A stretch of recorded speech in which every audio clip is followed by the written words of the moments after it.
of all the sort of string instruments, I guess it's the greatest compromise. You know, acoustically it's a massive compromise. It shouldn't really exist, the viola. The form of a violin or a cello is acoustically perfect.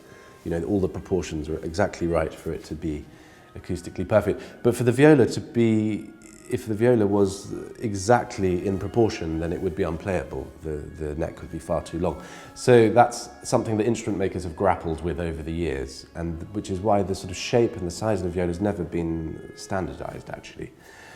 Which, for me, makes the instrument a very interesting voice. It means, firstly, that every instrument is a different size, therefore everyone sounds different. I like that, for starters. But what it means as well is that the voice of the instrument is, while it's maybe compromised by the fact that it's not sort of acoustically perfect, whereas a violin speaks very quickly and it's certain things are easier, but what it gives it is this sort of innate character to the sound, a sort of sense of pathos, some people say.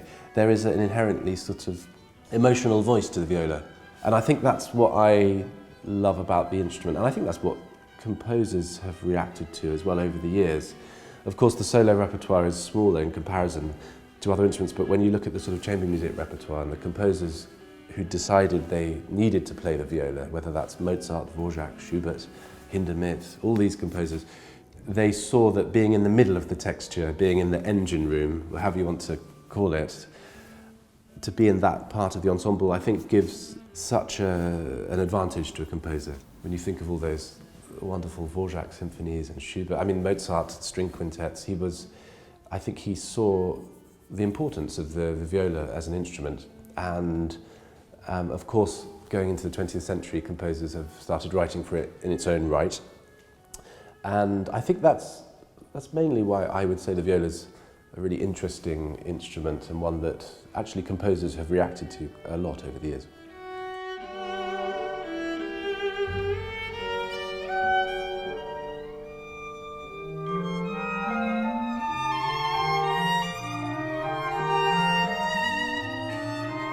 The opportunity to work with composers is an honour, really. It's the greatest thing. I mean, to start from scratch and to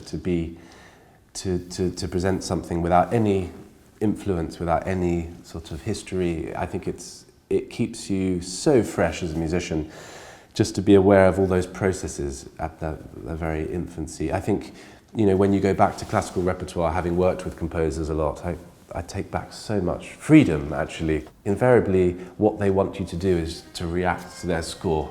Of course, the details are there and the text is paramount, but I think the freedom it gives you when working with composers, that of course they like it when you interpret their music and you bring their score to life. It's somehow useful when you come back to classical repertoire that you remember those processes. You're not sort of paralysed by history, by style, by what people will think of the way you play Beethoven or Bach or whatever.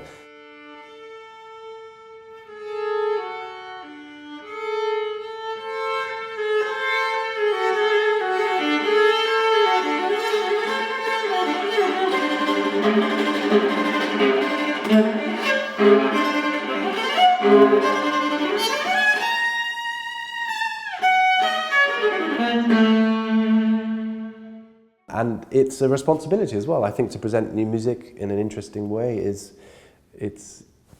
all of our responsibility to do that, and to give these pieces a good birth so they go out into the world and become part of the repertoire. And certainly for these two concerts, it was lovely to present these two pieces that were written for me before the concertos.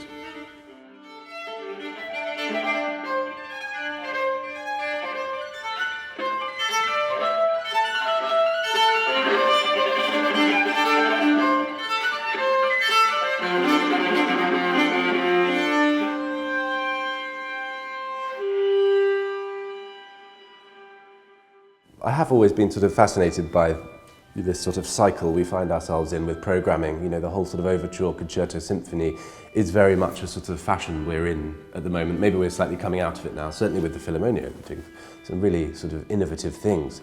And you look at some of the early 20th century programs, late 19th century programs of Joachim, for example, it's just wonderful what they put together, seemingly incongruous things.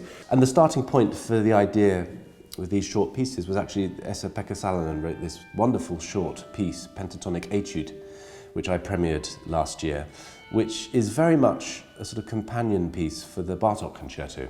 It's a short étude that's based on just a small fragment of the Bartók Concerto. And I've been performing it a lot this season as a direct companion just before playing the concerto. What he's done is explored that idea of taking a pentatonic scale in different keys, and he's sort of pushed the viola to its extremes while doing that. But I think it gives a really interesting sort of prelude to the concerto that you hear immediately after.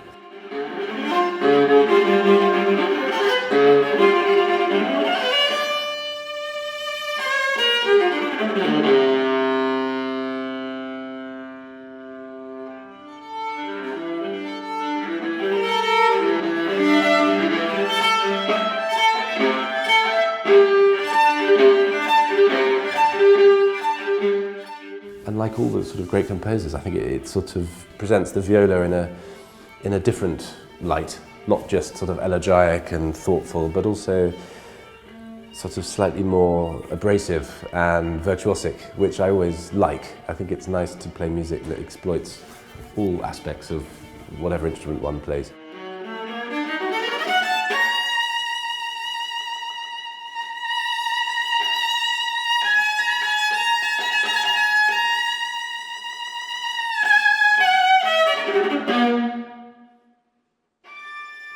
The danger is when you start to sort of put your instrument ahead of what you want to say musically. I think if you're really clear of what you want to do musically, then I think that's the best route forward, rather than just wanting to be a great violinist or a violist or cellist. And certainly those are the sort of artists and conductors I'm sort of drawn to, where in a way that's secondary to, you know, making a really strong statement about what you're playing.